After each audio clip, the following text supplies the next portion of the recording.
And we're back in the car on a Monday night like we never left. Welcome to the Confessions of a Not So Dangerous Mind podcast. I'd like to thank you all for spending some of your Monday evening in April here with me in New York. Once again, we're going to skip past all that promotional jazz and get right to the guts of the episode. Well, there are three kinds of book adaptations into movies. There's the obvious, a fictional story that is turned into a motion picture. And then there is the true story turned into a motion picture. But what about a story which purports to be entirely true, but which you feel like, well, some of this must have happened, but I don't think that this actually is a true story in the way that when we think of a true story, right? Well, one of my favorite movies from like the middle portion of the 90s is in the third category. The film is Barry Levinson's 1996 really difficult, bruising, and challenging film, Sleepers. Sleepers was based on a best-selling book by a very talented writer named Lorenzo Carcaterra. Now, I don't remember when the film was in the kind of planning stages because there wasn't that much time in between when the book hit the streets and when the movie adaptation was announced and you start getting casting and Barry Levinson, the filmmaker, gets involved and everything like that. But I remember when this movie was not far from being released. I had just started my last academic semester at New York University, which was the fall of 1996. And there were a lot of really good movies. 96 is a movie year that I will always have a soft spot for, in part because it was my last academic semester of college, the fall of 96.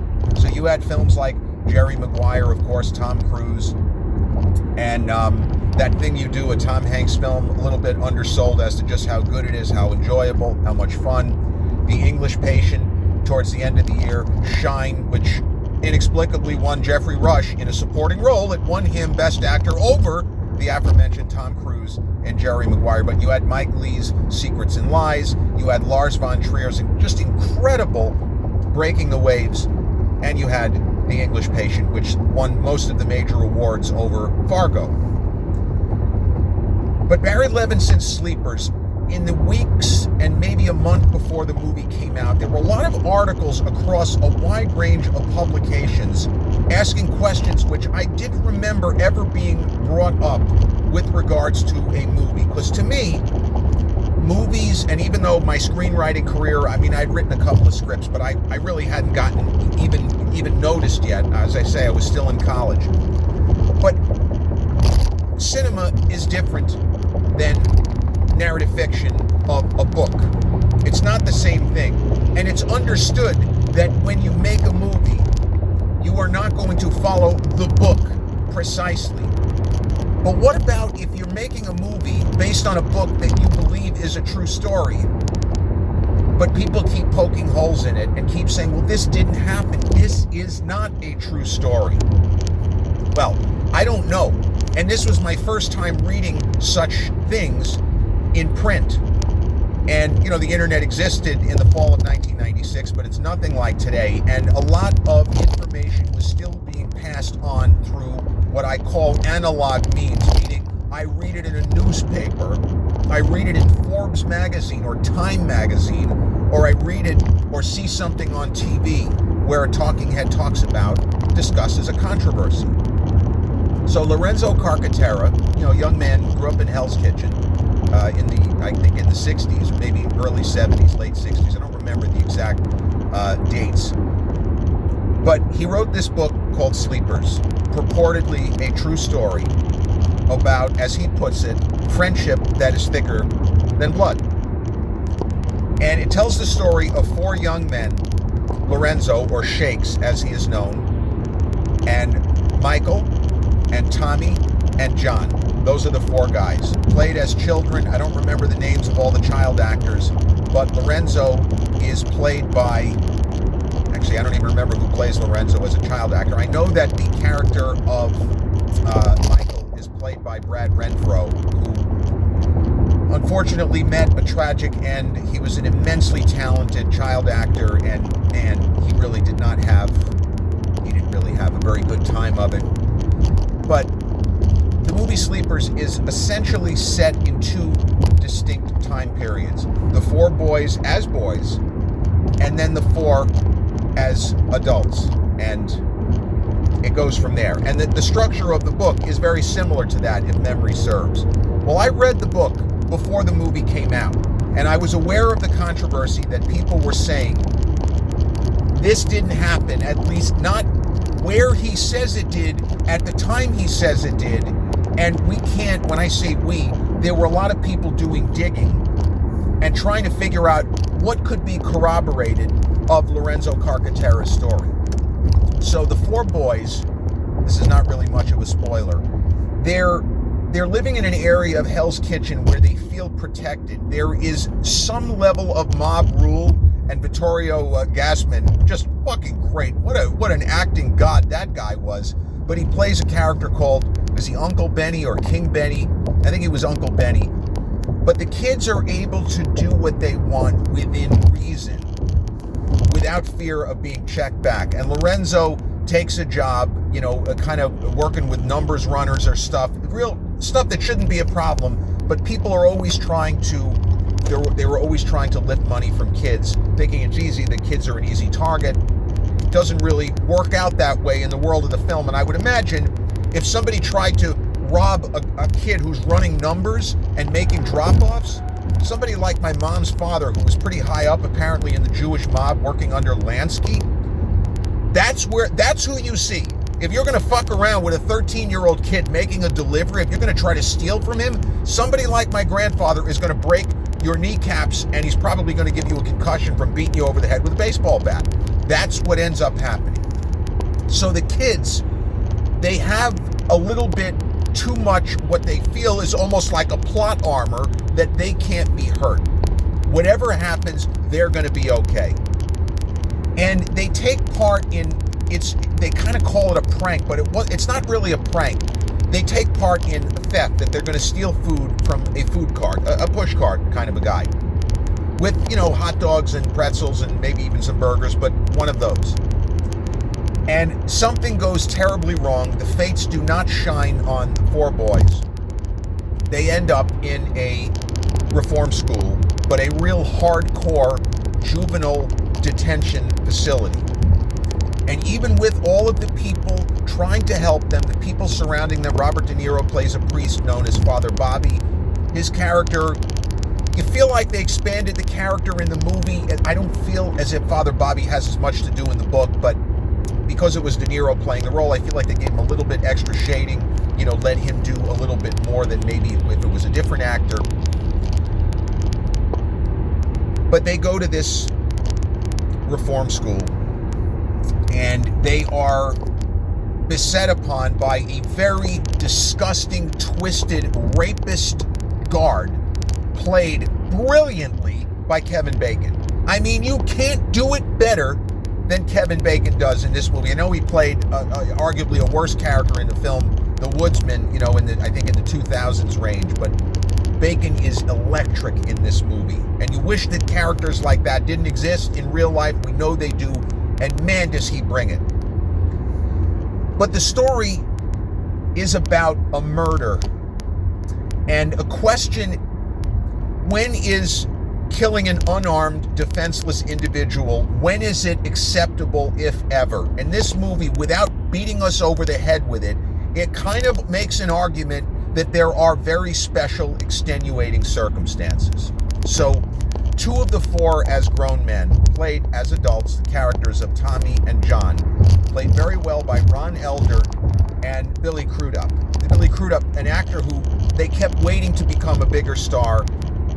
A little bit of a Dennis Quaid kind of a career where he looked too much like a leading man to be the great character actor, which he ended up being. In the case of Dennis Quaid, he actually had a bigger career than Billy Crudup as a leading man, but that's the closest approximation of a guy who he just looked too much like a leading man to be a character actor. So, what are you going to do? It's Hollywood. These things don't always make sense.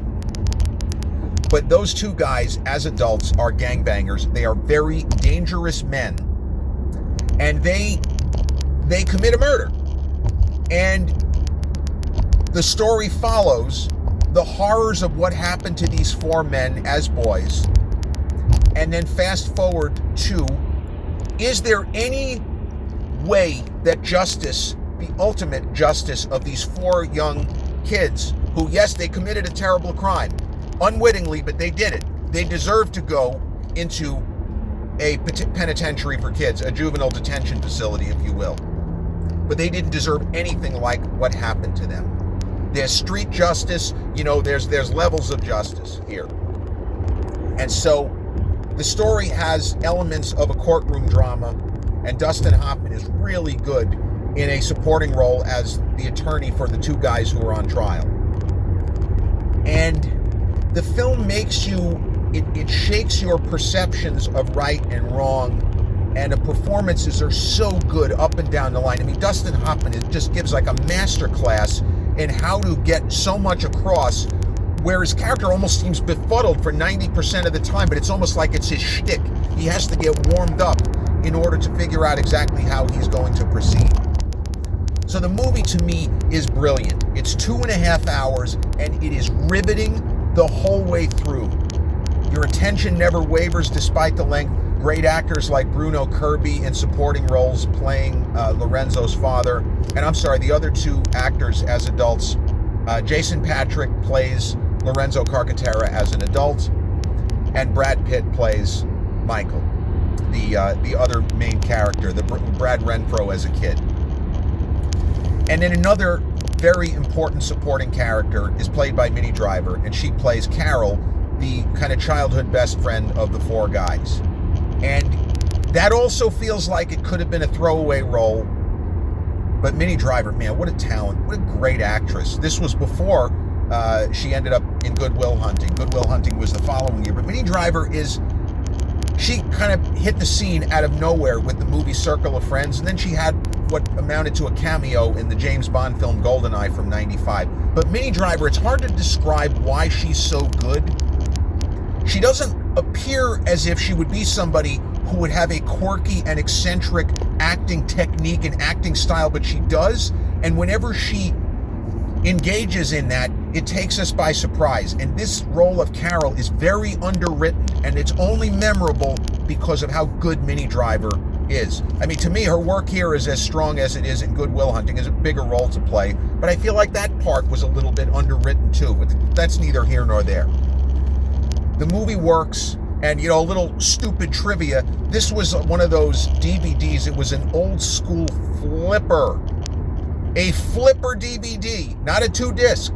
And they hadn't quite figured out how to pack 2.5 hours of really high quality, like high definition video into one side of a DVD as of like 1997 or 98, when the DVD for Sleepers was pressed first. A flipper DVD would be like an old school laser disc. Man, I'm really dating myself here. Where you had to actually turn the thing over at a certain point. Well, the DVD for Sleepers, which I did own, you had to turn it over at about the halfway mark of this 2.5 hour movie. Now, I give you all of this backstory and all of this stuff with the actors and the general outline of the story, which is very close to the book. So what's the problem? What was the controversy? The controversy was simply that there were people who dug into it and did not think that even as much as 10% of what was in Carcaterra's book happened in any form. And Barry Levinson talked about it at the time. He has talked about it since. He seems to believe that Carcaterra was telling the truth, that maybe he didn't get all of the dates correct, and that it didn't exactly happen where he said it did. Whatever it was, he was trying to have it, kind of have it both ways. But it's the fact that this movie is like 75% on Rotten Tomatoes. I think this film is maybe a notch shy of a masterpiece. This was one of the best films of 1996. And on the strength of the cast, it made $165 plus million at the box office on a budget of $45 million. That is a huge gross. That's a good showing today. But for 1996, and also with so many other big hitters in theaters in the fall of 96, like some of the films that I just mentioned, this film was an enormous success. And my feeling is that it is well remembered historically. For example, if you go on YouTube, I talk about this a lot, but it's an important part of the kind of social media era. Many of the movie reactors who have seen this movie, young people, let's say under 35 for sure, who have never seen it, they are blown away by this movie. Can't believe the cast. How did I not know about this film, etc., etc. Whether or not it's accurate to real life, I mean, when I read the book and I saw the movie, I was very, very doubtful that it happened the way that Carcaterra portrayed, but it feels real.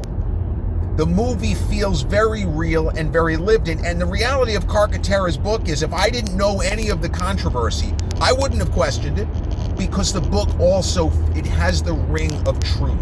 It feels like all of these events happened. Maybe they didn't happen in the exact sequence. Maybe they didn't happen somewhere in New York State. Maybe there wasn't this particular murder or this particular court case, but everything in the book felt authentic. And the movie also feels really authentic, like all of this stuff had to have happened somewhere. It's a very tricky thing, because you call something a memoir, for example, and there was that famous controversy of a different kind with A Million Little Pieces. I think the author's name was James Fry, and it was Oprah Book of the Month Club. That was about 20 years ago. I think that was mid-2000s. I could be wrong. It could have been a little later. But that book got enormous acclaim. It was about, I believe, a degenerate heroin addict who turned his life around. Now, if he, before publishing the book, and by that point the internet was you could look literally everything up, and a lot of holes were poked in his story. He had to apologize, capitulate to Oprah. It was all negative, right? And many of us remember this. If he simply says, in this case James Fry, this was inspired by my life, some of the events happened in the way they're portrayed, but not all. Okay, no problem. The issue that so many people took with Carcaterra's film, and if you were to look up contemporary reviews, there were a lot of critics that were very nasty, and they marked the movie down. It's not the fault of the movie, and that's something I have a problem with. I shouldn't be pointing my finger at you. I'm sorry, but you understand. That's not on Barry Levinson. That's not on Brad Pitt or Dustin Hoffman or Bobby D. That is not on the tremendous performers and a really gut-wrenching story that they put up there on screen. That is not on them. You want to take issue with the author, that's fine. But I'm convinced that this movie did it even get any Oscar nominations? I don't think that it did. And a big part of it was there were just people who graded it down because they thought the book was bullshit. I'm sorry, that's not good enough. It's not good enough. This is a great film. This is a movie that, if you have a strong stomach, because you do need a strong stomach, this is a difficult watch. One of the biggest movie reactors out there, Cassie, her channel is Popcorn in Bed. She's one of the ones I recommend to everybody. But she saw it, and she just was excited because people have just told her, oh, it's great. It's a little rough in spots. I would say it's more than just a little rough in spots. So she saw it, and she was horrified. She wasn't expecting the movie to go down the road that it goes down. She wasn't familiar with the book or any of the controversy. But she thought the film was incredible. As much as she's crying and she's losing it, and she wasn't the only, and has not been the only movie reactor to have that almost revulsion, but you can't look away. It feels real, and man, I'm telling you, Kevin Bacon, where was his supporting actor nomination? What a boss. What a great performance, and not to make light of it, but Kevin Bacon, his character is already an adult when we meet him in the 60s, and then it's like 15 years later, I guess mid-1980s-ish, when we next see him, and he looks a lot older. He has like some stubble. He really doesn't look so good. Very clean cut, obviously very attractive, Kevin Bacon, a good looking guy. And then when we see him later in the film, he's in a bar, he's just enjoying a meal, not bothering anybody at that particular point. And he looks a lot older. They did some very subtle makeup work. Now, Kevin Bacon has a small role in a film that I thought was also incredible, like a 9.5 out of 10, Leave the World Behind, with Mahershala Ali and a phenomenal Julia Roberts. My single favorite Julia Roberts performance, Leave the World Behind. But in that movie, Julia's character, or I think it's her, it could have been the Ethan Hawke character, but I think it's Julia. She sees, well, it's not Kevin Bacon, he's playing a character in the movie. But Kevin Bacon in the movie, it's an apocalyptic film, Leave the World Behind. He looks exactly like he does 26, 27 years earlier in Sleepers, where he looks real beat up and he has the same stubble. It's like he transported from the scene in the bar in the movie Sleepers to the movie Leave the World Behind. You watch that, you do what I'm talking about. If you watch him at the beginning of Leave the World Behind and compare to how he looks in the bar scene of Sleepers, you will laugh, because I know I'm right about this. So, the movie is not streaming free on any service that I have seen. I don't, you can rent it on Amazon Prime like, many of the others. Now, as far as historical context, because I think Barry Levinson is an extraordinary filmmaker. He's a notch below Spielberg, Scorsese, Coppola. That's how good he is. Bugsy is a masterpiece. Should have won Best Picture, and Beatty should have got Best Actor in the year of Silence of the Lambs, my opinion. The Natural, top 5 favorite movies of all time. An incredible film. He did that as well. He did Diner. Just a great filmmaker. And this for sure is worthy of, the Barry Levinson kind of imprimatur. He did Avalon. That was a movie that was big in my family. My dad, my grandfather, both. Well, especially my grandfather, because he lived a very similar life to the Armin Mueller-Stahl character in the movie Avalon, who my grandfather didn't come across on a boat. He was born here, but his father did.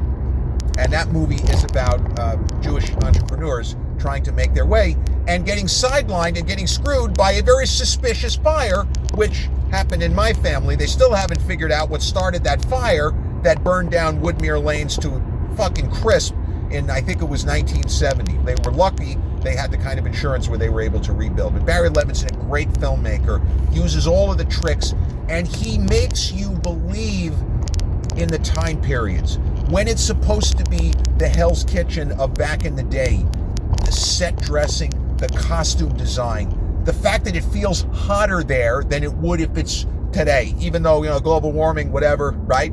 But he just sets it so beautifully where you feel the sweat, the steam coming off the pavement. I guess that would be the same today, but you know what I'm saying? There are certain movies where you feel the atmosphere, and this is one of those rare films where Levinson is able to capture the feeling of, what do you think the streets smell like, in 1960, whatever? What do you think it sounds like at night under an L train in the mid-1980s?